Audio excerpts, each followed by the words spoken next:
نبی کریم صلی اللہ تعالیٰ علیہ وسلم کے کچھ صحابہ اللہ کی محبت کے شوق میں حضور کی بارگاہ میں حاضر ہوئے. انہوں نے آ کے عرض پتہ کیا کیا؟ عرض کرنے لگے یا رسول اللہ صلی اللہ تعالیٰ علیہ وسلم سالوں بیت گئے ہیں سجدے کرتے ہوئے، حضور سالوں بیت گئے ہیں تسبیح پڑھتے ہوئے، سالوں بیت گئے کہتے ہوئے کہ سبحان اللہ وہ پاک ہے، ہمیں سالوں بیت گئے یہ کہتے ہوئے کہ اللہ اکبر وہی سب سے بڑا ہے، سالوں بیت گئے کہتے ہوئے کہ الحمدللہ ساری تعریفیں اللہ کے لیے، سالوں بیت گئے اس کی تسبیح کرتے، تحلیل کرتے، تکبیر کہتے. حضور اب نہ ہمارا اپنے رب سے ملنے کو جی چاہتا ہے، کبھی یہ حقیقت منتظر نظر آ نہ لباس مجاز میں، لاکھوں سجدے تڑپ رہے ہیں میری جبین نیاز میں. اور اقبال کہنے لگے کہ تیرے عشق کی انتہا چاہتا ہوں، تو میری سادگی دیکھ کیا چاہتا ہوں، میرا ذرا سا تو دل ہے مگر شوخ اتنا، میں وہی لن ترانی سنا چاہتا ہوں. میرا بھی دل کرتا ہے کہ اللہ میں تجھے کہوں میں تجھے دیکھنا چاہتا ہوں جس طرح حضرت موسیٰ کلیم علیہ السلام نے کہا تھا، اور تو مجھے کہے کہ لن ترانی تو نہیں دیکھ سکتا، ذرا سا تو دل ہے مگر شوخ اتنا، میں بھی وہی لن ترانی سنا چاہتا ہوں. پھر کہنے لگے بھری بزم میں راز کی بات کہہ دی، بڑا بے ادب ہوں سزا چاہتا ہوں. دیکھو سب لوگوں کے بیچ ہی میں نے یہ کہہ دیا. میرے عزیز صحابہ نا شوق میں، کتنے سارے لوگ ہیں آپ، کتنی ماشاءاللہ بڑی تعداد میں آپ آئے. ہم بھی کبھی اس شوق میں گئے ہیں کہ ہمارے رب کو دیکھنے کو دل چاہتا ہے، ہمارا جی چاہے وہ کبھی ہمیں ملے، ہم کبھی اس کی زیارت کریں، اس کی بارگاہ کرم میں ہم حاضر ہوں. صحابہ نے عرض کیا یا رسول اللہ صلی اللہ تعالی وسلم ہمارا رب کہاں ہے؟ ہمارا نا اپنے رب کو دیکھنے کو جی چاہتا ہے. جب صحابہ نے یہ عرض کیا تو اللہ نے قرآن مجید نازل کیا، فرمایا وَإِذَا سَأَلَكَ عِبَادِي أَنِّي فَإِنِّي قَرِيبٌ.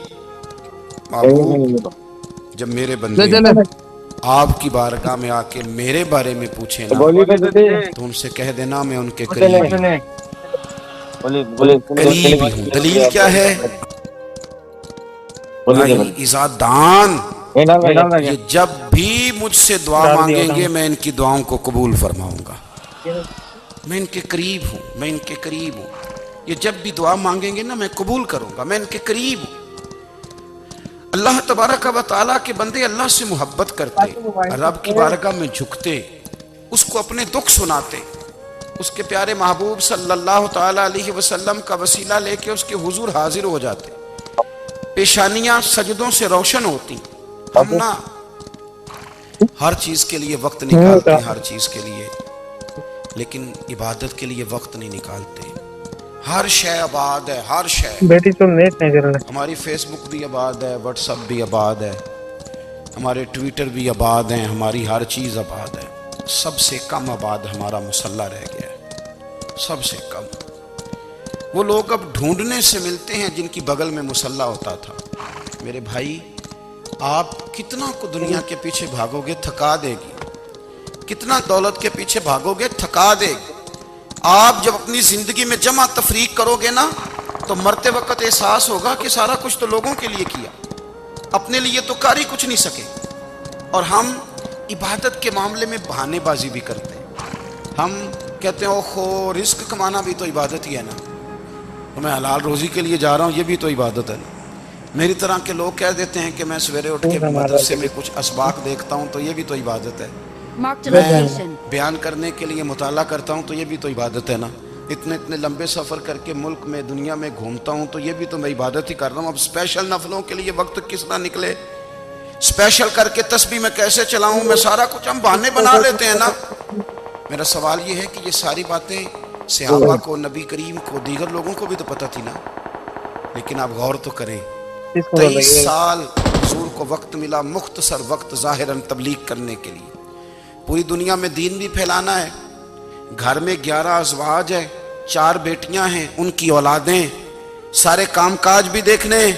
لیکن سیدہ طیبہ طاہرہ حضرت عائشہ صدیقہ رضی اللہ تعالیٰ عنہ فرماتی ہیں سارا دن تبلیغ کرتے، ہر غلام کے دکھ سنتے، گھر میں آتے تو اپنے گھر والوں کا خیال کرتے، کام میں ہمارا ہاتھ بٹاتے، قربان جاؤں کہتی ہے زمانہ سارا سو جاتا لیکن آمنہ کے لال مصلی بچھا لیتے.